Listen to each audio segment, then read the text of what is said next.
So welcome all to this digital presentation of the master project done with Tumaini Open School in Tanzania. This presentation will be held by our master student, Ingvild Oftedal, supported by her EVB mentor, Trond Øynes. A special welcome also to the employees of Trainer, a company member of EVB Norway, which supported this project. And also a very special welcome to Ezekiel Kasanga, Director of Tumaini Open School. Please note that this presentation is being recorded and you may find it on our website later under webinars. During the presentation, please mute your microphone. So I'll start by giving the floor to Ezekiel to tell us a bit more about Tumaini, and thereafter Ingvild will present her work and we'll have some time for questions at the end. Please go ahead, Ezekiel. Thank you very much. Hi, everyone. Thank you very much for having me in this very special meeting. My name is Ezekiel Kasanga. I'm the director and the founder of Tumaini Education Initiative and the Tumaini Model Open School. Actually, I would like to say something about Tumaini Model Open School. This is a special school, I would call it, for young mothers here in Tabora, Tanzania. And it was established in the year 2020, and it is a result of my postgraduate research, which was based on the education of the young mothers when I was doing Masters in Education Management and Planning. And at that time in Tanzania, these young mothers were not allowed to get back to their former public schools. And that policy was changed in 2021, November, but still because of stigma and poverty, many young mothers are not able to return to their former schools. So Tumaini is a very special school, as I have said earlier, because it is a stigma-free kind of alternative education pathway center. It is not a real formal school or ordinary secondary school, but it is an alternative education pathway center. And we are working as an open school.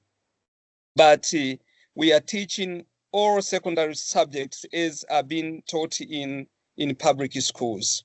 So we are providing accommodation for these young mothers, plus other essential facilities for them to get back to school and to continue their secondary education.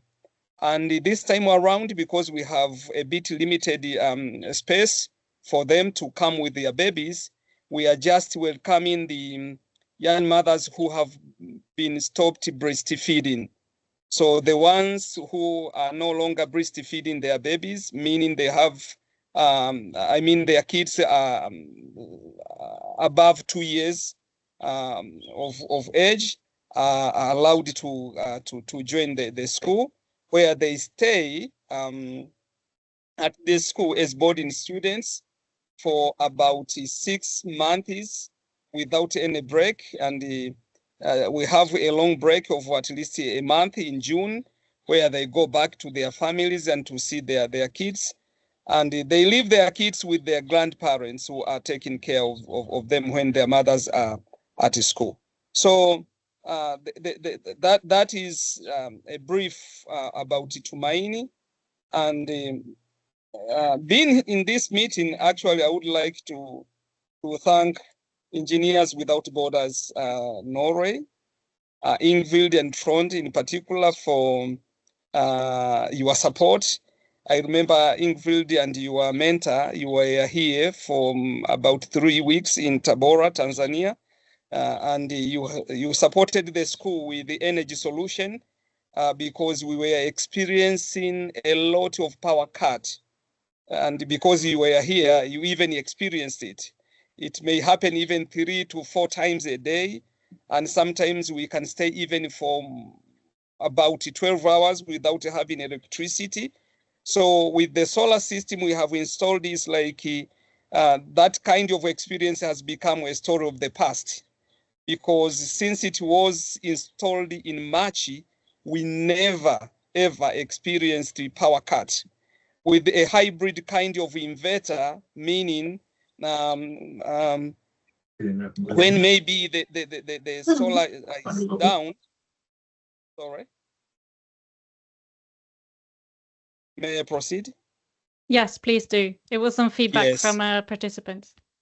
Okay, great. So with the hybrid inverter actually and the system being connected to the national grid, meaning it's like the national grid now is working as a backup.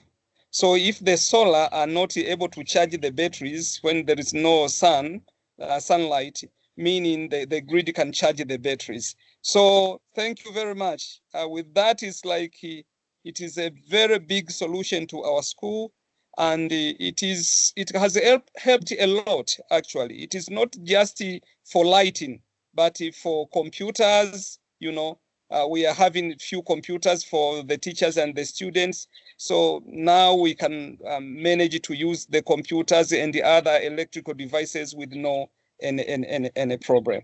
And as I was saying before this meeting started, I was chatting with the Ingvild and Trond.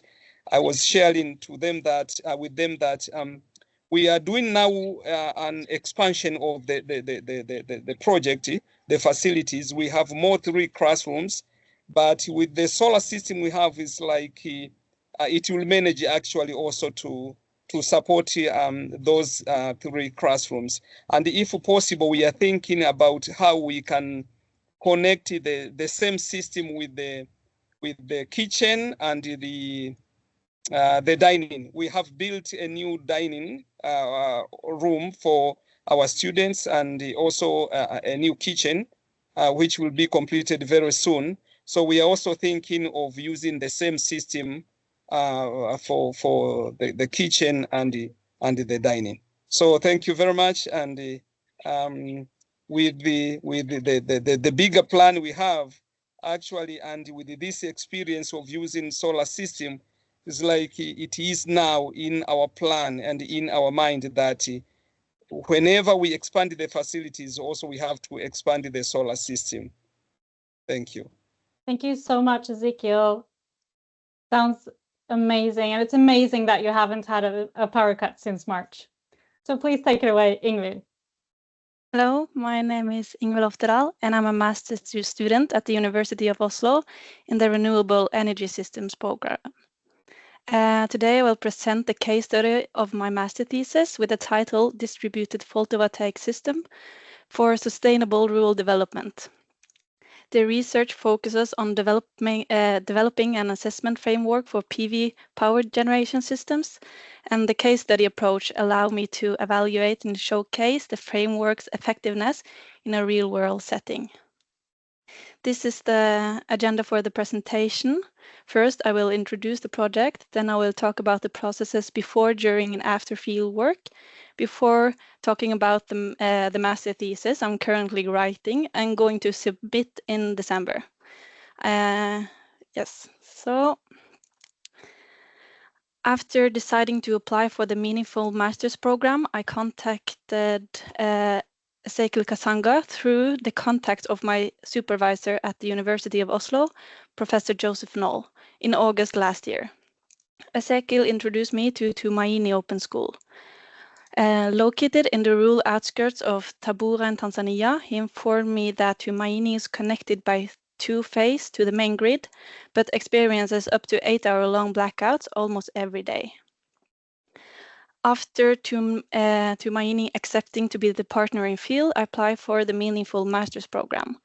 This program requires a qualified mentor, which Trond Øynes applied for in December. As mentor, he ensured the quality of the research during the planning phase of the PV system, and he also assisted me in conducting the field work 2 weeks in March this year. In the project startup meeting in January with Ezekiel, Elisa, Trond and I, questions needed to plan the fieldwork were asked and later answered with text and pictures. Here you can see the electrical topology drawing for the classroom building prior to this project. A simple electrical system powering ceiling lights and power outlets. Ezekiel also informed me that everybody used their mobile data for their laptops, except the students who are not allowed personal mobile phone or laptops. But it's a poor mobile network signal at the school. After the startup meeting, the project had a planning process until the fieldwork was conducted. The primary causes of the blackouts in rural Tanzania is caused by old electricity infrastructure due to a lack of transmission and distribution investments for maintenance, upgrades, and expansions. Tanzania's inability to reduce blackouts is also affected by corruption in the government tendering process for electricity project and corruptions within TANESCO, a fully state-owned company who owns the majority of Tanzania's transmission and distribution network, as well as more than half of the generating capacity. The up to 8-hour-long power outages the school experiences almost every day, especially during the rain season, hinders the use of digital learning materials like computers and projectors, and therefore also hindering developing digital skills. It also hinders using the InfoSpot that the Basic Internet Foundation sponsored in this project.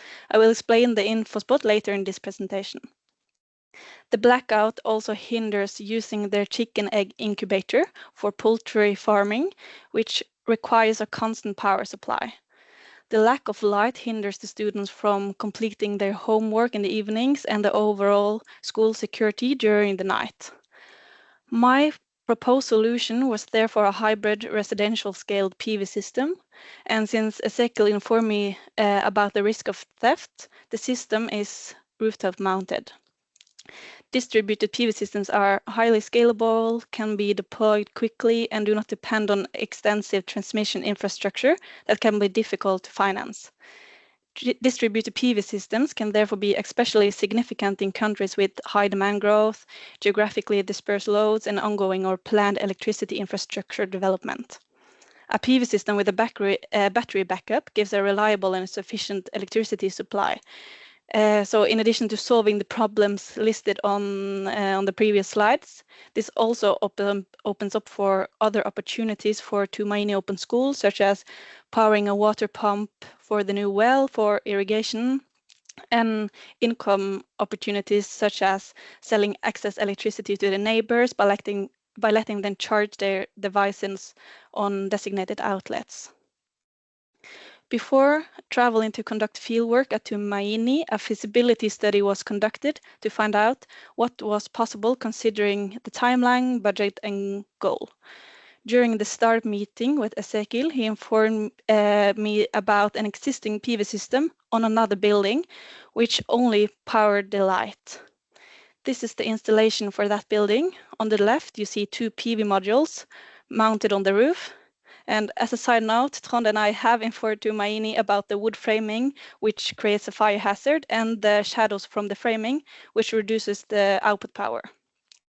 Continuing, in the middle is a charge controller and a simple system diagram. And on the right is 2 serial-connected sealed lead-acid batteries. Ezekiel informed me that the school needed a PV system that did not only power lights, but also computers, projectors, and an incubator for chicken eggs, preferably for both the existing classroom building and the classroom building under construction. Based on simple calculation, the total consumption would be 11.75 kilowatt hours a day. To create the budget for my PV system, I found unit prices for different types of monocrystallized PV modules from solar companies in Tanzania. Based on calculation, the PV system had to consist of 6 PV modules rated at 550 watt peak to cover the energy consumption of the building. By using PV Sol, Trond helped me design and simulate the PV system with both 6 and 12 modules, since sponsors and budget was unknown at this stage. Even though the optimal tilt angle for this location is 10 degrees compared to a horizontal plane, I assumed the PV modules would be mounted directly on the roof. On this slide, I have compared my plan to the latest invoice from the local solar company and observation made during the fieldwork. A 550 watt peak PV module was the only type they had in stock, and based on the limited budget, 6 PV modules were installed. It looked like the PV modules were mounted at the optimal angle of 10 degrees, but I have not received any documentation from the installers. Even though lithium-ion batteries are more efficient, lighter, have a significantly longer lifespan, and are considered a better type of battery for several reasons, sealed lead-acid batteries were chosen due to their availability locally. They are cost-effective, tolerate high air temperatures, and even though it's not recommended, lead-acid batteries are generally more forgiving when mixing different brands, provided they are the same type and specifications. In addition, Tumaini already used this type of battery.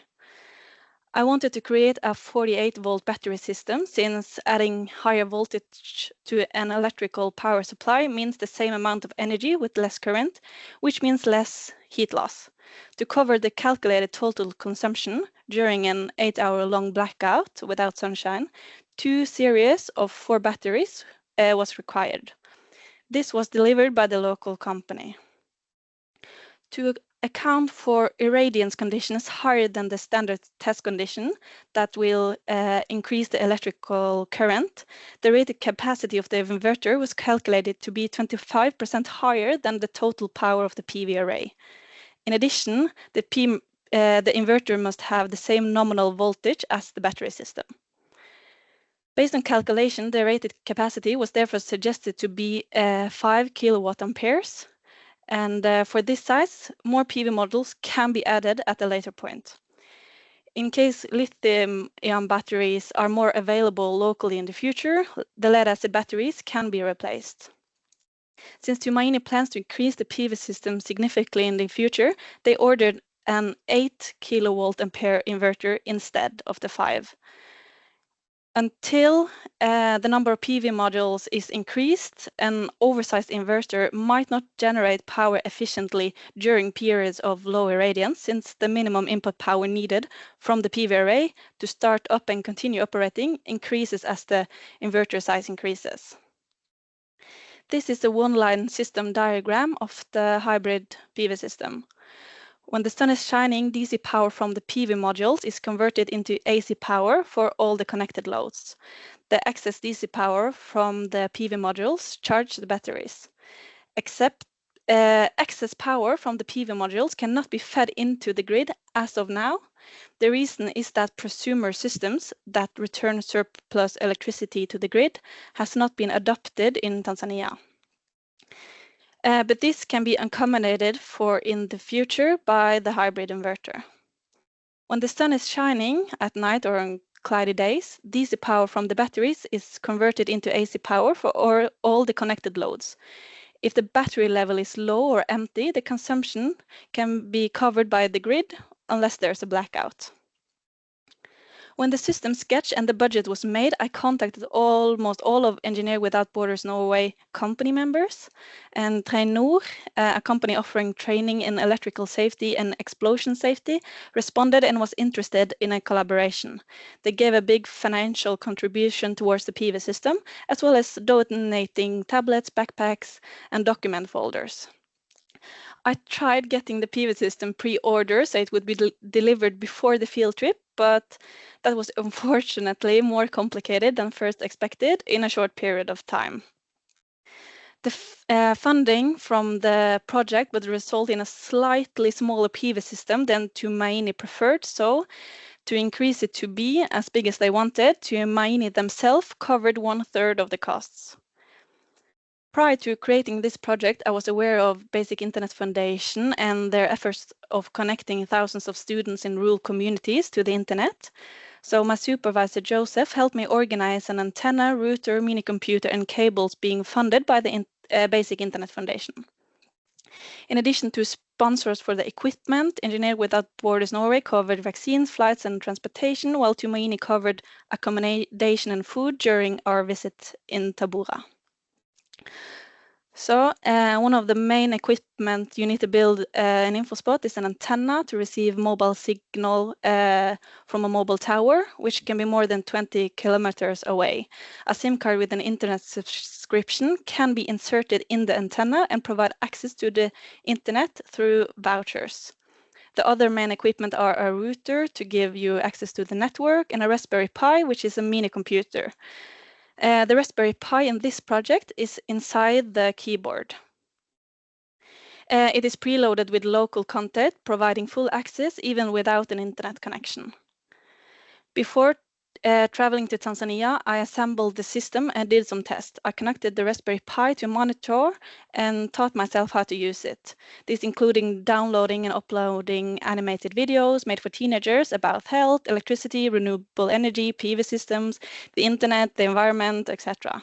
I also created websites and posts to share information to everybody connected to the router's Wi-Fi hotspot. Trond and I traveled to Tanzania and got picked up at the airport by Marius, one of the many volunteers.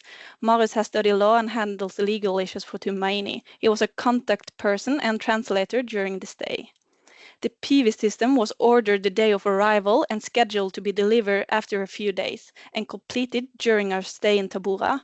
But unfortunately, it got split into several deliveries and on several trucks and delayed. It was completed 2 weeks after the field work, but while we waited for the PV system to arrive, we installed the InfoSpot. And after using our phones to identify the mobile tower direction, the antenna was mounted on the roof and pointed towards the mobile tower. Even though there were many blackouts, I was able to show the English-speaking teachers and volunteers how to use the Raspberry Pi and tablets. I also showed them how to download, upload, and share files, and how to get access to the internet through vouchers. The day Trond and I arrived at Tumaini, we looked for an appropriate place to install the inverter and batteries. We concluded that the area between the existing and the unfinished classroom building was a good alternative. To ensure that the inverter and the batteries would receive protection from direct sunlight and rain, a technical room was built during our stay, and the efficiency of the construction workers was impressive. To the far left, you can see the window of the new technical room. The installation of the PV system was carried out by the local solar company who provided the equipment. There was a power outage during the installation, so the technician Siri connected 4 of the batteries to the inverter and powered their hand tools through the inverter's outlet for backup power. 2 weeks after the field work, the PV system was completed. I was informed that the school was self-sufficient with reliable electricity and that the school had begun computer learning courses. 5 weeks after the PV system was completed, I created questions for the students, teachers, and volunteers. There were several questions asking how the PV system and the InfoSpot have had affected their feeling of empowerment, access to educational information and materials, digital skills and internet literacy, understanding of renewable energy, their motivation, effectiveness, and expectations for future studies, etc. A volunteer, John, helped me translate the questions into Swahili and assisted both students and teachers in formulating the responses in English. So it should be emphasized that this may have influenced the answers. The answers to these social dimensions can be implemented in my master thesis assessment framework. I have quoted some of them on the next slides. I'll start with some of the answers from the students. Some of the experiences are increased feeling of empowerment due to the self-determination of when to study, increased access to information, increased digital literacy, and increased knowledge about solar energy. Some of the experiences from the teachers are a feeling of being a modern teacher, increased digital literacy, the ability to prepare classes more efficiently, students being more invested in their learning during classes, and an increased understanding of solar energy. According to a volunteer, John, the reliable and sufficient electricity supply has already initiated poultry farming as an entrepreneurship activity, as well as arranged for the possibility of simple fish keeping programs and bakeries. The increased focus on the computer learning can increase the digital employment opportunities. Other benefits mentioned were an increased community involvement in regards to learning about the technology and an enhanced perception about the school due to it being a source of community development. The monitoring of the power generation system, the monitoring of the power generation and the system status, the battery level, the consumption, etc., is done by the inverter and shown on the inverter's touchscreen. The blue pictures illustrate some of the information that is available for everybody who has access to the inverter. This can make the stakeholders aware of their own consumption patterns compared to the power generation patterns and battery levels, and therefore empower them to make better decisions, to avoid critical situations, for maintaining their system, and if they want to expand their system. Trond arranged for a data logger or a Wi-Fi plug for the inverter to remotely monitor the energy system. Since the inverter is only connected to the Wi-Fi a few hours a day, a few days every month, the data in the cloud is quite limited. Here are two examples where the inverter was connected to the Wi-Fi, the 20th and 23rd of June.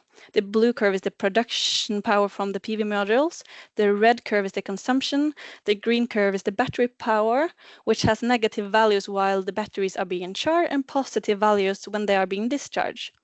There are no purple curves since there is no need for adding power from the grid. In the middle of the day, when the irradiance are high, the PV modules powers the loads and charges the batteries. Here's an example from the middle of the day.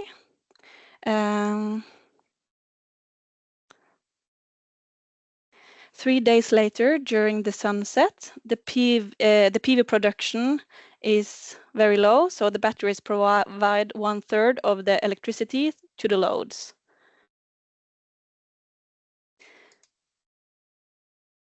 This is the curve for that day.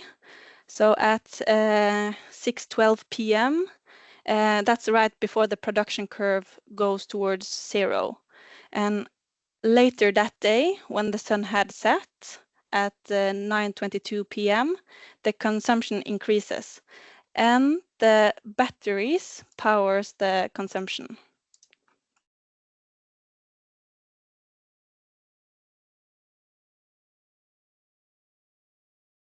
To finish this presentation about the fieldwork and my case study, I quickly present my master thesis.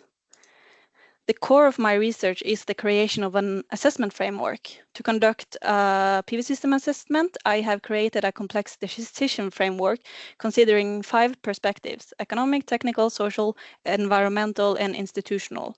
The case study of Tumaini Open School is a research approach in my master thesis.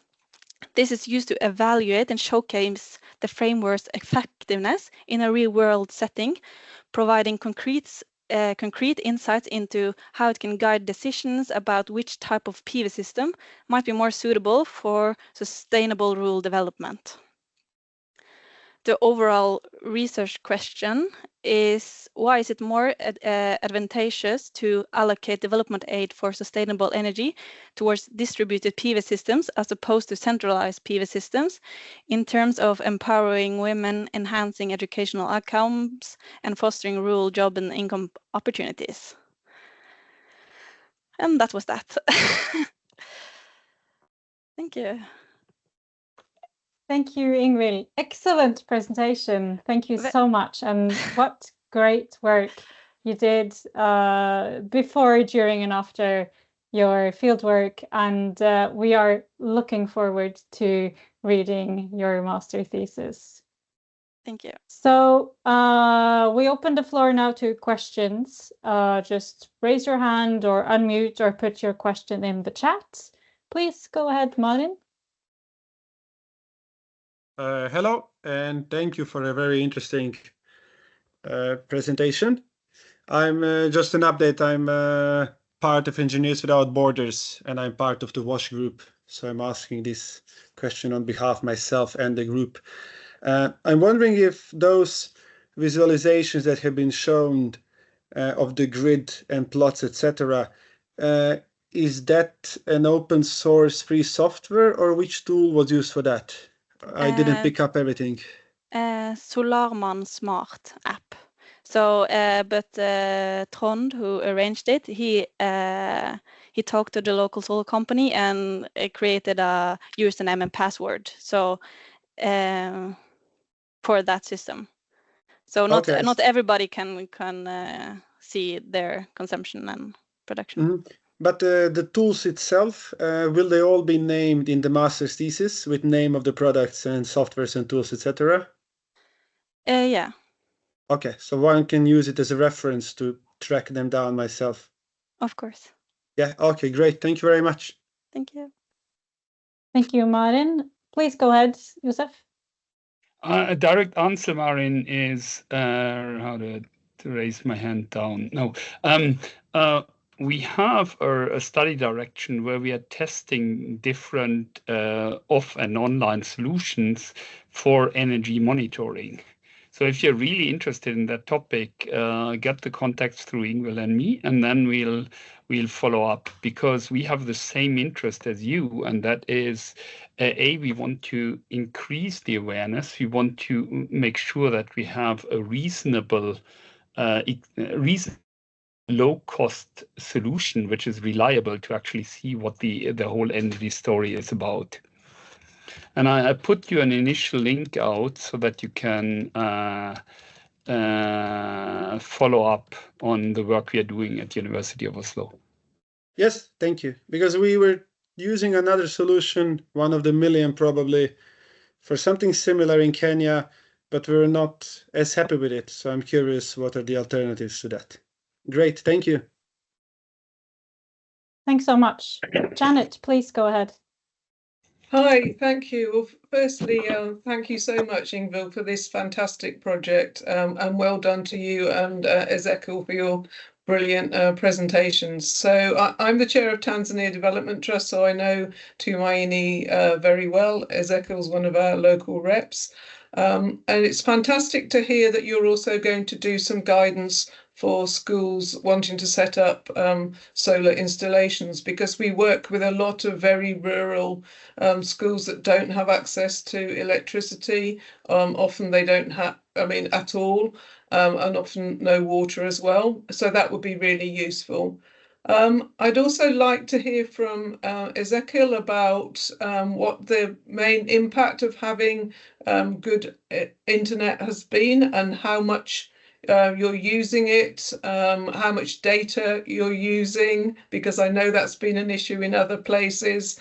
And I understand that currently it's the data is sponsored.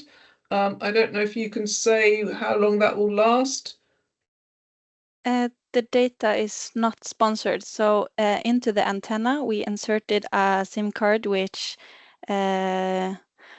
like our contact person bought, and they charge it by by their phone. So they can say, now we want to have this much data. So the cost of the InfoSpot is how much data they themselves want to put into their SIM card. So, but the students cannot use up all the data at once, because they have to log in with username and passwords, and then they can have assigned, you can get 50 minutes or 1 hour or 30 minutes with data access. So but I don't know how much data they have used, but they control that themselves. If they don't want to use the internet from the info spot, or just continue with their mobile phones. But yeah. Thank you. Ezekiel, would you like to answer the other questions? Yes, thank you, Ingvild, for your good answer. Actually, even to me, it is a bit difficult to answer how much data are we using, but I can say how much money we are using to recharge. Yeah, and as Ingvild have said, we don't use it fully, but we just recharge when we want to have data, and once it is done, then we don't recharge actually. But coming to the question of impact, I would say there is a very huge impact.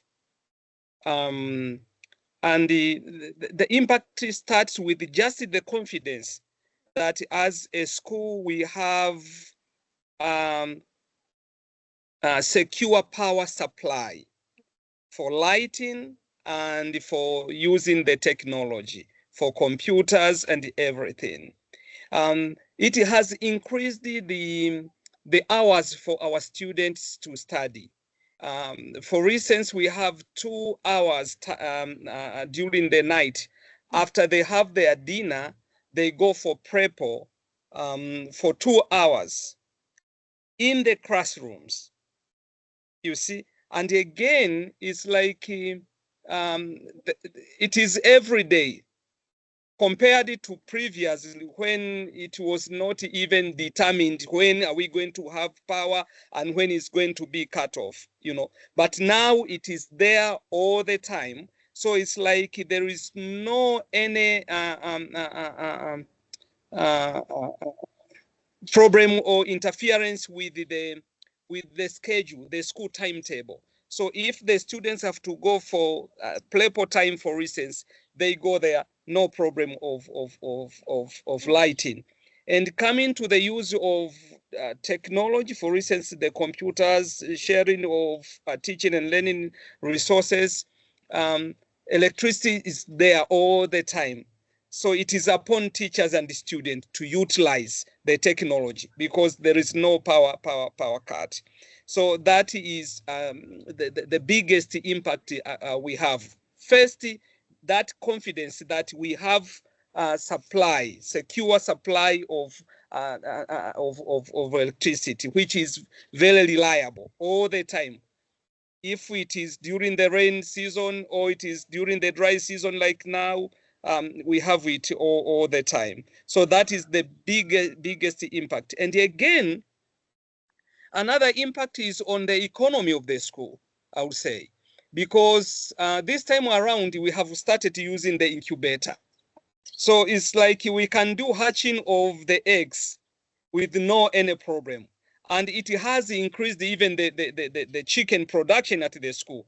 This time around, we have a very big number, I would say, of chickens. Now we are approaching 200, you see. But when Ingvild and Trond were here, we were having less than 50, I think. They were about 20. But now they have increased, and we are expecting to have more than that because it depends just on the number of eggs our chicken can produce, only that. But when it comes to the issue of hatching, the machine is there and the machine is big, is having the capacity of about 300 eggs. So it's upon just production of eggs, only that. But when it comes to the issue of hatching and having chicks, there is no problem. So there is a lot of successes I can mention ever since we have this solar system. Thank you. Thank you. Janet, please go ahead. Thank you. So it's brilliant to hear how much impact, particularly the electricity, is having. And I understand that you're also using it to pump water. Is that also bringing in income for the school? Thank you, Janet, for your good question. With regards to pumping water, I would say, yes, it is making income, but it's like it has lowered our budget, our operation budget, because this time around we have not started selling vegetable, but it's like we have plenty of vegetable for our students. So it's like we don't buy, but in the future we are planning to start selling. But now it is just for school consumption, but lowering the operating costs that way. So, sorry, would it be possible in the future to sell water as well? No, water, no, until we have a borehole, because this time around we are having just a water well. It is behind the girls' dormitory, but we have a potential point where we can drill. When we manage to drill that, we'll have a lot of water and we can sell. Okay. And can you say a little bit about the voucher? So you're buying vouchers to buy data. How often are you doing that? Yeah, we are doing that weekly, and per week actually we are using about 10,000. Okay. It is not less than 10,000, so it is about 50,000 Tanzanian shillings per month. And which provider is it with? Vodacom is more stronger at our area. Okay, and a lot of the resources that you're using are the ones that are stored locally. Is that correct? Yes. And do you need more locally stored materials still, or do you have what you need? We do need more, Janet. Okay, what kind of things do you need? Yeah. First, we need actually to have more bundle. That is one. To enable teachers to prepare to search more materials, to post more materials. That is first. But second, it's like we need more devices, because we have limited number of laptops and iPads we received from Ingvild. The challenge we have with our desktop computers are the old-fashioned ones. So they cannot work with Wi-Fi. So that is the challenge, meaning students have to share a few laptops and the tablets. So it's like we need more. Or otherwise, if we can improve our desktops. I heard about having, they call it internet card, something like internet card, which can be installed in those desktops to enable them to have signal for the Wi-Fi. That is actually what we need it urgently, to make sure that students can share, can use those computers actually to access the internet and the other materials. And again, it's like, I remember Ingrid knows about this. It's like we needed to have a screen. The screen we were using actually is not belonging to the school, because the monitors we had were not also supporting. We are not working. We are not compatible with the technology. It's like we need also to have that. So that is what I would say, Janet, with regards to the technology and the devices we need to make sure that we have all that we need for the school. Bear in mind that already now we have good signal. Yes. Thank you. One last question. So if you're buying bundles weekly, how long does it last? Does it last all week, or do you run out before? Actually, it depends on consumption. It can last for 2 days, but if they wanted to upload so many videos, or they wanted to download, and again you can finish it even within an hour or two.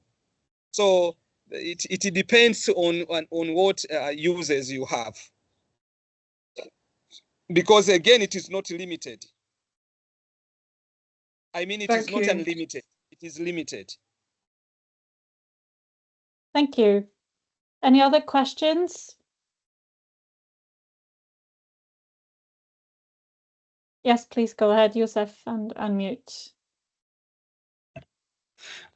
Yeah, Ezekiel, and everyone else, do you have other ideas for business opportunities?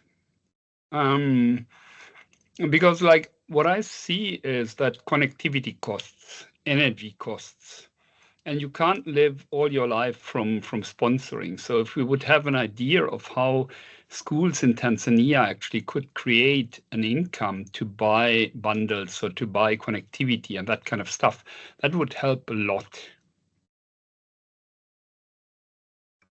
Good question, Joseph. For instance, with the Tumaini, let me cite the vivid example from Tumaini. There is that possibility, but it's like you need to have set up capital. For instance, with the Tumaini, this time around we have power solution, energy solution, meaning if we use the solar system we have wisely, the school will have the capacity to buy vouchers for internet and cover other operating costs. Because with the technology, though you need to have a certain kind of entrepreneur mindset. For instance, with the electricity we have and having the incubator, eggs incubator, meaning you can do poultry project, and there is a lot of potentials with the poultry farming here in Tabora and in many parts, and in many parts of the country. So if schools can have the income generating activities going together with the core function of the school of teaching the students, meaning the schools will be in a good position to generate income, which can be very useful in covering other costs and even for development. Because, you know, many schools here in Tanzania are having big land. So the school can do poultry, the school can do gardening, you know. With gardening, for instance, you can have your own vegetable for your students. Then it cuts down the cost for buying vegetables from the outside sellers. You know, if you have poultry, meaning you can have eggs, you can have chicken meat for the students. You know, chicken is very expensive here. You know, buying chickens for students, it can be something impossible. And in many schools, students do not eat even chicken, you know. So having your poultry production kind of project, you can be in a position to provide nutritious food, even for the students, generating income. So in that way, the schools can manage to have extra income apart from school fees. I don't know if I have answered your question. Yes, great. Thank you. I think Joseph is happy as well. Trond, please go ahead. Thank you, Elisa. Yeah, I was just going to fill in with what actually Ezekiel spoke about right now, because as he said, you have to do some investment first, but when you have the power, if you can drill for the water, then you have unlimited business opportunities. You can sell charging of devices, you can sell poultry, you can sell vegetables, you can be self-sufficient with food, and the opportunities are almost unlimited, but you have to come to that first level of infrastructure on the premises first. He also talked about his challenges with his equipment, and we looked at some of that when we were on site with computers and stuff like that. And personally, I would not recommend to try to upgrade anything of that hardware. It would be probably more efficient and economical to do Chromecast PCs or something like that. because they don't need 3D emulator software or hardware. They need basic computer functionality. And if someone could arrange some fundraising for getting them 10-15 Chromecasts, they are quite inexpensive, and that will absolutely be a huge step up for their educational part of the digital learning. Thank you so much for that input. Joseph? Trond, the quick reply with Chromecast, you have to be very careful that it doesn't eat your bandwidth all the time. So it needs to be configured in a very, very specific time, because otherwise it just assumes that bandwidth is for free and is eaten up. That is one of the reasons why we'd rather focus on the even less expensive or suitable Raspberry Pis who were designed to work much more like an offline.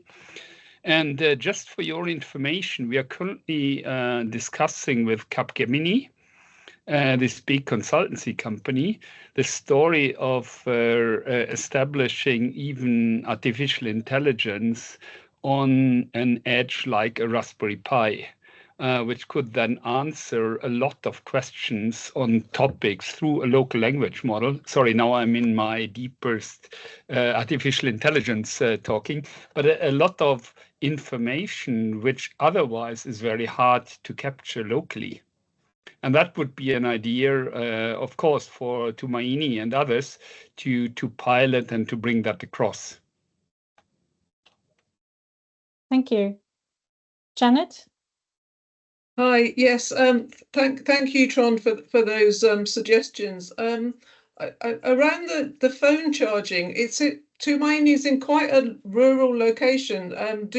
Ezekiel, do you think it's possible to charge for phone charging where you are? Yes, Janet, it is possible.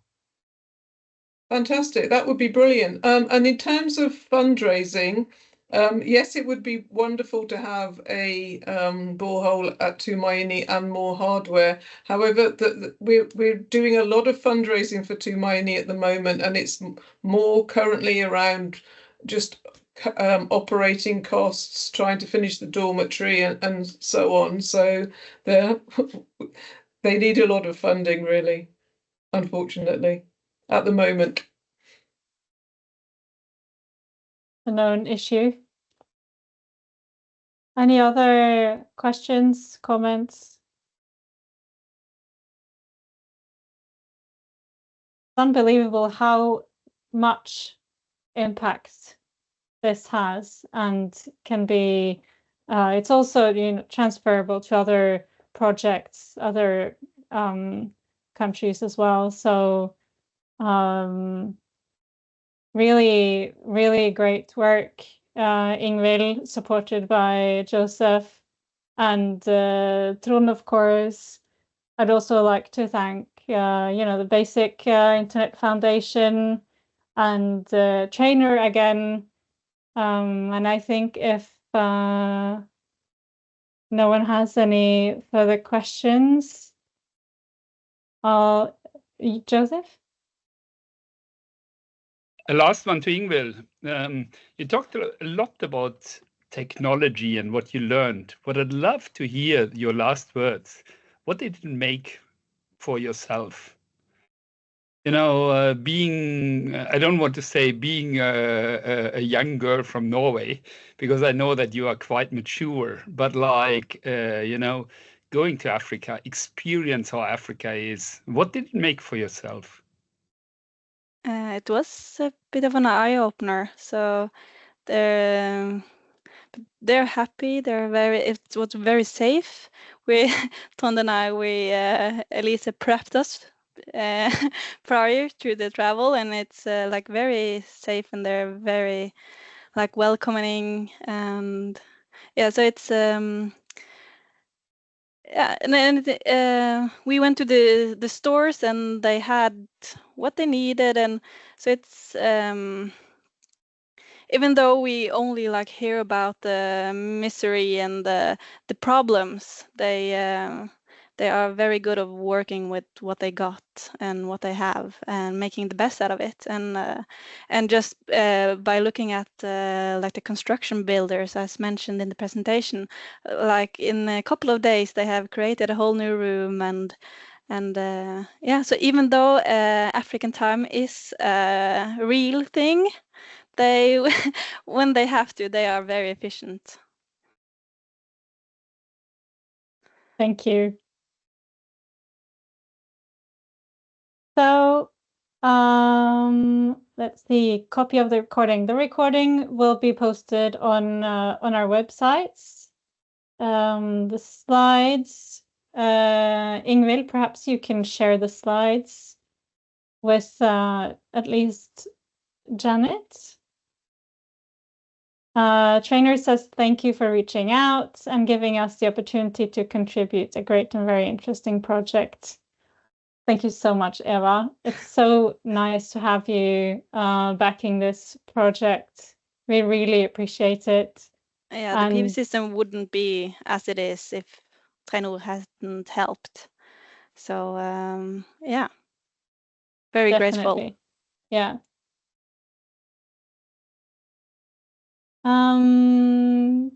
I think we'll wrap this up now. We have 2 minutes left. Heidi just posted in the chat. You'll find the recording here in a couple of days with a link there. Thank you once again, Ingvild, Trond, Ezekiel, Basic Internet Foundation trainer, all the questions, and everyone who participated and listened. Thank you so much. I would like to inform you that our next digital presentation will be the 26th of September at 3 p.m. This will be about erosion and storm water, an assignment conducted for Tumaini School in Kenya. So just thanks for listening. Take care, everyone. Goodbye. Bye. Bye bye. Bye bye.